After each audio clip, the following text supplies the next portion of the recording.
عبدہ ورسولہ، اور اس بات کی گواہی دو کہ بے شک حضرت محمد صلی اللہ علیہ وسلم اللہ تعالیٰ کے بندے اور اس کے رسول ہیں۔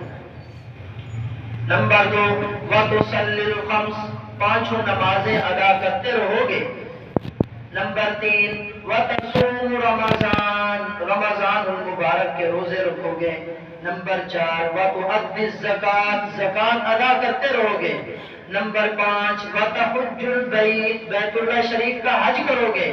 نمبر 6، وَتُجَاہِدُ فِی سَبِیلِ اللَّہِ عَزَّ وَجَلَّ، اللہ جل شانہ کے راستہ میں کفار کے خلاف جہاد کرتے رہو گے۔ یہ ہے ایمان، یہ کیا ہے؟ ایمان ہے۔ اس لیے میرے محترم دوستو، آدمی کو ایمان لانا چاہیے تو 100% ایمان لانا چاہیے، کامل یقین کے ساتھ ایمان ہو۔ ایمان کی 3 قسمیں ہوتی ہیں، ایک ہے نفس ایمان، دوسرا ہے کمال ایمان، تیسرا ہے حلاوت ایمان۔ ایمان کی مختلف حیثیتیں، نفس ایمان، کمال ایمان، حلاوت ایمان۔ نفس ایمان کیا ہے؟ نفس ایمان یہ آدمی ضروریات دین کو مانے، آدمی ضروریات دین کو مانے، بعنوان دیگر ان تمام باتوں کو مانے جن کا حضور صلی اللہ علیہ وسلم سے ثبوت قطعی اور یقینی ہے۔